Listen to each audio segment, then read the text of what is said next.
1 in 3 school governors thinks their governing body is not as effective as it needs to be. So what should we do about it? That's our talking point.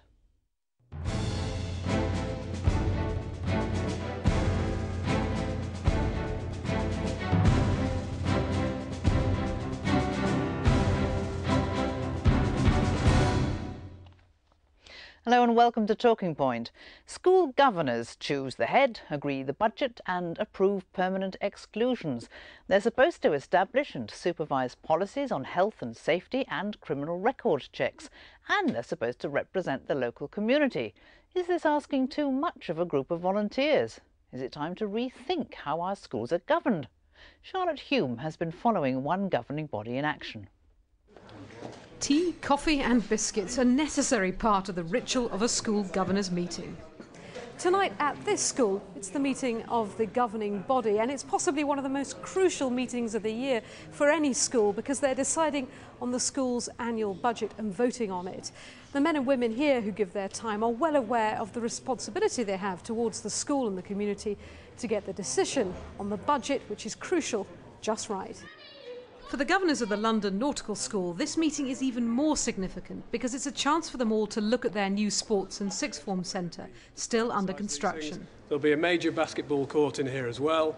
There's five-side football, there's a climbing wall which will go up this elevation here with the dart block work. We have here collected, put together a £10 million project. Without the expertise which we have had on our board, that would not have been possible to have left that to the head teacher to see through himself. CRB checks, health and safety, they're all issues which have got some schools into a lot of trouble in recent years. And they are onerous responsibilities, make no mistake about it. I think that every governor that is coming forward to offer his or her services to a school, it certainly needs to be made abundantly clear to them that these are serious responsibilities, and at the end of the day the buck stops with the governing body. Andrew Cox, the chairman of the governing body, is understandably proud of the new building and of rising to the considerable challenges that school governors face. For me, the hardest thing is keeping up to date with all the change. And I don't mean just knowing that there's a new headline. It's understanding what's behind the headline, what that means for education, what that might mean to us as a school in particular, and getting a grasp on that quickly enough to be able to make decisions in a timely fashion. That's probably our biggest challenge. I'd say budgeting is where that really comes to the fore. These governors have risen to those challenges, but there are other governing bodies that may be struggling. The National Governors Association and Teachers TV carried out a joint survey of nearly 500 school governors. Over 90% felt they understood their responsibilities as individual governors, but when asked if they thought the governing body was as effective as it needs to be, 64% thought it was, but over a third, 36%, said no.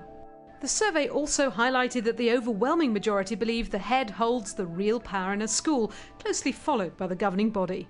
Who runs the school? Well, I think on a day-to-day basis, that is the head. The head runs the school, and I don't think anyone would doubt that. But of course, the governor's role isn't in running the school on a day-to-day basis. The governor's role is to ensure that the policies are correct, and that whether it's CRB, whether the health and safety aspects we were talking about earlier are in place, that they are working properly and being implemented in the right way. We clearly look to our leadership group, to our headmaster, to keep us informed on those strategies that perhaps impinge on the school the most, and to give us the heads up on which directions perhaps we should be taking. Given that so many schools across Britain are undertaking exciting new building plans like this, how can they guarantee that they get the right level of expertise on their governing body? The secondary school can have a budget of 6 million, 100 plus staff, which is a medium-sized business in anybody's terms. And managing that kind of business, in inverted commas, does require particular skills. Across schools in England, there are over 300,000 governor places. At any one time, 40,000 places lie vacant. The Governor One Stop Shop is a charity working successfully with companies and communities to recruit new governors from a wider range of backgrounds, including ethnic minorities. In the inner city areas, in the urban areas, and some rural areas, so the more deprived areas in both senses, it is quite difficult to actually find people to be governors in those schools. And there are lots of preconceptions, misconceptions about being a governor. First of all, people think you have to have children, and you don't. And then then they think you have to be male and probably middle-aged, and you don't. You just have to be over 18. And then they think they might have to give up their day job. But in fact, it's only 6 to 8 hours a month, probably at maximum. Some of the barriers to volunteering would be around the perceptions of time, people just not having the time to get involved or not feeling like they've got the time to get involved. Issues around expenses and payment of expenses, feeling that they'll be out of pocket if they volunteer. And those were issues within the school governing bodies as well. Governors are the sort of unsung heroes. Luton Borough Council is working to raise the profile of governors with an awards ceremony, giving them the opportunity to network with each other. In the Teachers TV survey, 94% felt the training they had met their needs, but some thought it could be better tailored to them as individuals. We received some training, but I think governors need to receive more training. As a governor with a little bit of experience that I have, maybe we should try to tailor the governing bodies to the requirements of the school. A lot of us have had no contact with business or even finance, so we've got to learn. Training should be more bespoke, perhaps. Sometimes for a particular governing body, they need some on-the-spot training to do with their issues in their school, in their context. So I think you have to tailor training as well to the particular needs of governing bodies. The survey also showed that 85% of governor bodies would be more effective if training was compulsory. But given that this is a volunteer role, how realistic would that be? And is it right that a group of volunteers with such a burden of responsibility remain unpaid? I think government does need to do more. They can sometimes, in terms of their policies, almost disregard the fact that there's a group of several hundreds of thousands of governors out there who are doing this sort of work. And sometimes I think central government does seem to ignore their existence. So I think more does need to be done at all levels to recognise the worth of governors. Nobody doubts the commitment and achievement of this volunteer force, but given the changing face of education, with schools facing even greater choices and challenges over their direction, including massive building investment, is it time now to reassess the way that governing bodies work? Charlotte Hume reporting. Fiona Miller, you are a parent governor. You also write on education issues for the Guardian newspaper. Now, in that poll, 1 in 3 of governors thought that their governing body was not effective. That figure rose to 1 in 2 when they were parent governors. Does that surprise you? I think it does. I think it flags up, as the film did, that, I mean, some governors spend far too long working out what their role is, and you can't judge if you're effective unless you know what you're supposed to be doing. And I mean, you see, I think the head in that film said that the governor's role was to set policies and oversee building projects. I would say something completely different, that the governing body's role is to be permanently challenging the school to see that they can get better, and particularly in terms of standards. Now, the fact that he and I have such a different view of it does make it quite clear that, in fact, there isn't one single definition of how you judge your effectiveness as a governing body, and therefore compulsory training is absolutely essential, I think, so that people do know what they're supposed to be doing. Judith Bennett, you're chair of the National Governors Association, which co-sponsored that recent poll. Are you surprised by its results? Yes, I am. And like Fiona, I'm quite interested that such a thing should come out, because I do feel that most governors, if they have been a governor for any length of time, are likely to be pretty on the ball and understand what is happening and what their responsibilities are. I think that governors need to be setting the strategic direction of school, monitoring and helping in the evaluation of how standards are progressing.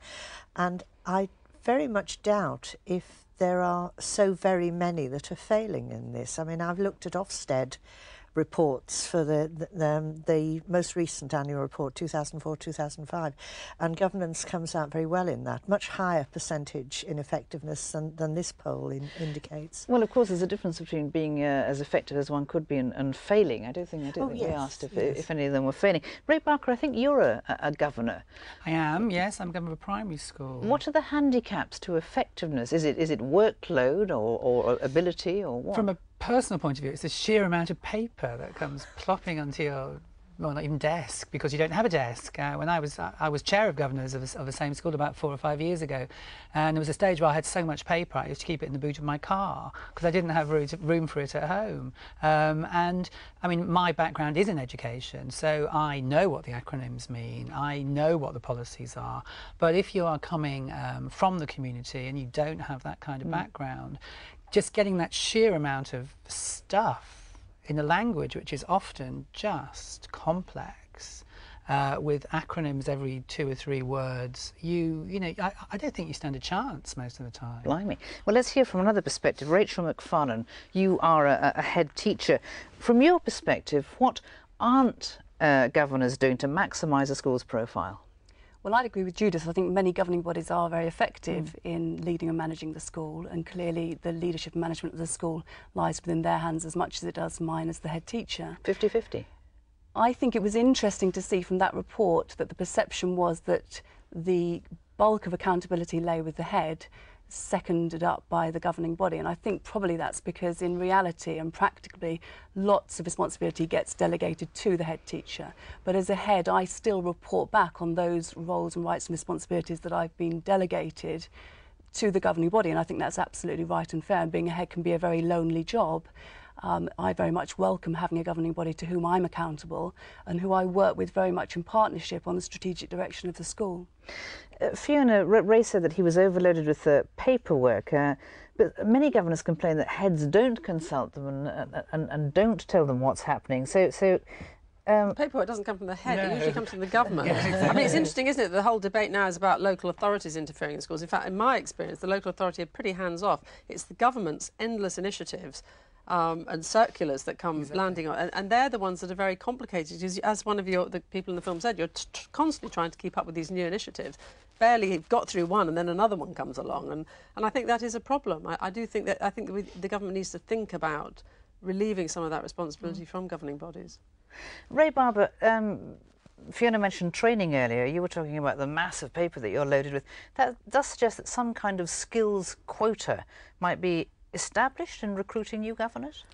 I think that's massively difficult, really, because of just trying to get the variety of people from the local community. I think the local authority usually, I know where we are, they do a very good job with training, in fact, and they have personalised training for the schools. So, for example, we've just had a recent one on the new Ofsted requirements and the similarities between the SEF and the old kind of regime, and trying to save time. And it's vitally important that the heads understand that process, because otherwise the head teacher is beavering away doing this fantastic online thing, and the governing body is not really understanding what it's there for or why it's changed. Well, let's focus on training. You think it should be compulsory for governors. Judith Bennett, do you agree?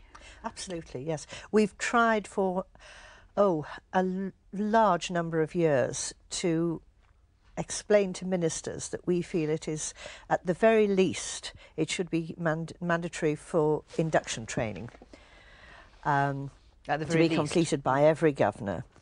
And I mean, I'd like to go further than that, but if we just stick at mandatory induction training, you say this to various schools ministers and they all say, oh, you can't do that because these people are volunteers. But magistrates are volunteers. St John's ambulance people are volunteers. And if I fell down in the street, I wouldn't like somebody to come up to me and say, well, I'm St John's ambulance, but I haven't actually been trained. I think and governors want training. I mean, governors take up the role because they're interested and they want to be informed, because they want to give their times and they want to use it profitably. As we saw in the film, a couple of governors saying that they'd like more training and for it to be better tailored to their requirements, or the requirements of the school. So Fiona, do you think the government, I mean, I'm not sure you will think the government should set up yet another structure, but should the government set ground rules for the training of all governors? Yes, I mean, I think the structures are there. It's just a matter of getting people to use them. And I do think there should be some recompense for governors, even if it's only expensive, some incentive. I mean, it's about the value that you place on their work, isn't it? And if you were to say you'll get a minimum payment for every governing body meeting you attend, and in return for that you have to attend a certain amount of training every year, and every year the whole governing body of your school has to have an in-house training session to get up to date with the new issues, rather than have to hope that people are reading this mountain of paperwork, and many of them may not be, which means that as a chair you end up having to explain to governors at meetings actually what's going on in the outside world, and that's very time-consuming. But would paying governors attract the right kind of person? Well, I'm not talking about, you know, vast sums of money. I mean, there are people who are, as Ray says, members of the local community, single parents, people on low incomes who couldn't afford to become a governor because they've got nobody to look after their children at night when the meetings take place. Would you favour that, Judith? Yes, I think so. I mean, it's very difficult. I don't think that at the moment governors have a culture of wanting to take any money because they see it as taking money from the children and the school, and their whole reason for being on the governing body is to do things for the children and for the school. And I think the only way that it will be workable and that governors will take advantage of it is if there can be, I know the government doesn't like ring fencing money, but I think there needs to be part of the budget that is for the governors, and it can't be spent on anything else, and maybe then governors will be willing to take advantage of it. Everyone's nodding around the table. But I also think that time is a bigger issue than payment. Yes, because people have full-time jobs. And when I talk to my governors, it's the time limits that frustrate them. Not being able to give up a whole day to be part of an appointment panel, not being able to come at short notice to an emergency meeting, and not having the time to read the volumes of paperwork that come through. Yeah, that's an important point, because I mean, in some organisations, in the public sector, for example, I think you're allowed to take a certain number of days off every year to be a school governor, but in the private sector that's not the case, and that would make it a lot easier for people. It is difficult for people to say to their boss, I'm sorry, we've got to appoint a new head, it's terribly important, it's for the good of the local community, can I have 3 days off to take part in the process? But what is the time requirement? I mean, we heard 6 to 8 hours a month in Charlotte's Not film. a chance. Not a chance. Well, eyebrows. Yeah. What would you estimate it? Yeah, what would you estimate it as? Oh, well, certainly double that. At least 14 hours. I would have thought so. Sorry, I just want to hear. No, I mean, we have one large meeting every term, which generally lasts for 3 hours. And I belong to 2 subgroups, and they go on for a couple of hours. And then we have a system whereby you go into school, looking or working with a teacher on a particular subject area. So I mean, you just add all that up, and it's a sight more than 6 hours, I think. Any wannabe governor watching this is going to be quite alarmed. I mean, aren't these signal disincentives? The amount of work, the skills needed. I mean, someone mentioned financial expertise. That surely is not in the package of everybody who comes. I think it's very much to do with the relationship with the head and the chair of governors, because what you do on a governing body, from my experience, is you have certain areas of expertise. You cannot have a whole governing body who knows absolutely everything. You will know or have one person who has a particular area of expertise, and the head will work with that person, and it's up to the governing body to trust those people, so that when you come to a meeting and something is tabled, and presumably, hopefully, you've read it before, so you don't have to read it all the way through in the course of the meeting, which is a different point. Then you can then say, well, yes, okay, we know this is being done properly. We trust these people to do it. It's been explained to us, and therefore we can stamp it. I wonder if we're talking in a kind of amber bubble. I mean, this is the 21st century. Increased professionalism is needed for this kind of voluntary role, and yet the spirit of philanthropic tradition, which was I suppose, a 19th century tradition, is diminishing in this country. So are we in a you wouldn't start from here situation, do you think, Fiona? Probably, and also the expectations are rising massively. I mean, that schools are subject to so much scrutiny, aren't they, in the media and in their local communities. We've been through the naming and shaming thing and so on, but there is a great deal of responsibility associated with being a school governor. And the idea that you can just have a sort of philanthropist drifting in and out to do it probably isn't realistic anymore. It needs to be a professional organisation. Well, we are where we are, as came out in the film. To be a school governor is a role that is not embraced by swathes of British citizenry, be their parents or not. Is it because the structure and practice of the body discourages more equal representation, Ray, do you think? Or is it because cultural norms are different? Or I think that there's this big perception that people want to do it, but I think even if they get there necessarily, there is, as you said, there is this mismatch between actually what are we supposed to be doing, what is our relationship with head, do we run this school, do we not run this school? You know, my big issue is that I have a background in education and literacy. I'm a literacy governor. I go into school and work and you know, sit through literacy lessons, but I find it very difficult, you know, that kind of relationship, because I don't want the teachers to feel that I'm being critical, because actually I haven't been into a literacy classroom for quite a few years. But you know, those kind of mismatches, I think, are the things that we have to get over if we're going to have a successful, unified body of people. And I think that's what a governing body has to be, a unified body of people. Well, indeed. Rachel, how do you attract, for instance, more ethnic minorities to have the kind of productive relationship with the head that's desirable? I think you take away the mystique of the application process, so that, for example, at open evenings and parents' evenings, you encourage parent governors to be there to welcome parents at the door, to talk to them about their role, to encourage them to get more involved, to make it a more kind of open and transparent system, and to encourage people, although it is a lot of responsibility and I think a significant time commitment, it's incredibly worthwhile and rewarding, and it's, you know, a way to be altruistic in an opportunity that doesn't often come up. How do you define the role, actually? So you used the word role. What is the role of a governor? I believe the governing body have a responsibility to set the strategic direction for the school. That means formulating aims and policies. It means monitoring things like the school improvement plan. It means setting, in consultation with the school, targets and then monitoring the school's performance against those targets. And Fiona Miller, has that been your experience as a parent governor?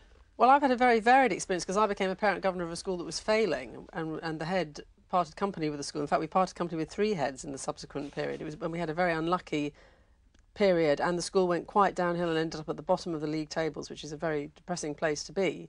We've now got a first-class head and a first-class governing body, so it's been a long process of very, very hard work. And that's why I'd say it is actually a bit more than just setting policies.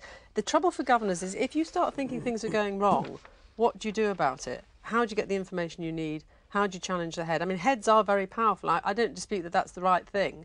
But in a situation where it is extremely bad, you do need governors who are prepared to challenge and ask difficult questions and be backed up by the local education authority and so on. And I think that's the sort of the elephant in the room that we're not really talking about. It's really about school improvement and challenging complacency, which still goes on in too many schools. Judith, isn't there a guidebook for newcomers, for ingenue governors, that tells them how to behave and what they're responsible for? Well, there are various things. I mean, a lot of local authorities, governor services departments, will have a booklet which gives you, I mean, in my case, I come from Oxfordshire, and there is Becoming a Governor in Oxfordshire, and it gives you a good background. The National Governors Association has, again, a book that explains all the elements of being a governor for a new governor. But I think the important thing is that when you have someone who is interested in coming onto your governing body, the school ought to have its induction process and its induction pack, and it needs to not only give information but also make it clear that governors do not have to read everything there and retain it in their minds. I once had a governor who thought she had to learn the guide to the law from cover to cover. You know, you need to let people understand that it's not as frightening as it may seem. But what does a failing school, the kind of school that Fiona was talking about, do? Well, I mean, and what would attract someone to become a governor of a failing school? I mean, how did you improve things, Fiona? We got rid of a lot of the governors and a lot of the teachers and a lot. But then you had to recruit replacements. Yes, but that was a very interesting process actually, because it allowed us as a governing body to really decide what our vision for the school was and set out to find the person who would fulfil that vision. And as it happens, we found the right person, actively headhunting to find the right person, who works very closely and well with the governing body. So it works now, but I've also seen what happens when it doesn't work, when you ask questions and you don't get the answers. And you're the body that is supposed to be responsible for that school, but you haven't got the information you need to really do that job properly. Is it possible to generalise from the particular Rachel and Ray? I mean, given Fiona's described something that has worked, how do you address the shortfall in the number of school governors around the country? Either of you? I think Fiona made an interesting point earlier about factors that prohibit some people from coming forward, single parents, maybe people from ethnic minority communities who feel kind of underconfident about the whole kind of protocol. And I think that the issue of payment of expenses as a minimum, if not payment for hours served, needs addressing. And I think Judith's point's a valid one about having a ring-fenced sum of money within delegated schools' budgets that's for that. But that raises the question, isn't this tinkering? I mean, Ray, do you think one should rethink the entire way that schools are governed? I think you probably could, but that's it a would devilling take you question. forever, ever. I mean, if you're trying to work with the government on that one, you'll be here till next Pancake Wednesday, as people would say. But I think that certain things need to be refocused. And I think your point was really interesting about when a governing body works. It's probably when it's targeted and focused on something to make a difference. And I think one of the issues is there is just so much at a meeting. You have all these policies that need changing, all these things that are happening. It's just almost like a token gesture to a certain extent. And so maybe I think one way of encouraging people is to tighten that roll up, is to refocus it into perhaps just that. You know, it's very interesting, isn't it? Because what the government's trying to do with the trust school model is to get rid of the stakeholder model that we're all talking about and introduce an appointed governing body model with outside sponsors or charitable trust or businesses, whatever, in the assumption that that will be better. And I mean, the problem is we haven't really looked at whether the stakeholder model has failed, the one that we're all taking part in, whether this will be any better, and whether we could make what's happening now better by better training, by expenses, by acknowledging that, you know, most households now have 2 working parents, so that's partly why civic society doesn't get these volunteers coming forward, because they just haven't got the time to do it. So you couldn't come up with an easy, well, let me ask you, Judith, you couldn't come up with an easy motto to encourage people who hadn't thought about it to at least think about becoming a governor. I mean, what would you say? What would you say to attract them? Well, I think it's one of the most worthwhile things you can do, because it's playing a part in the education of the future generation, because you are setting the strategic direction for a school, and the children's education will depend on how well you as a governing body and the head teacher work together to forge the way forward to improve the education of the children in your charge. And I think that the one thing I like about the stakeholder model is that you have the local community involved there, and therefore you have an accountability to the local community, and it's a democratic process on the whole, because currently the largest number of governors are parent governors, and they are elected. Rachel, that sounds as if things are steady as she goes, that you know, we don't have to change anything. Would you change the way schools are governed? Well, I'm very lucky. I work with a governing body that works extremely effectively, and I think that's about, as a head teacher, having a close relationship with the chair of governors, making sure that we have a common and clear understanding about the governing body's role, about my role and responsibilities. And I think that's absolutely fundamental. And I think schools that take the time to set those ground rules at the beginning normally do have very effective governing bodies. I was interested by the, 1 in 3 governors think that their governing body could be more effective, because we always say as teachers, the most effective practitioners in the classroom are those who are the most self-critical. And it may well be that we've actually got governing bodies that are very effective, but are well informed, but know they can become even better, which is a very positive thing. And there we have to end this talking point. My thanks to all our guests. Goodbye.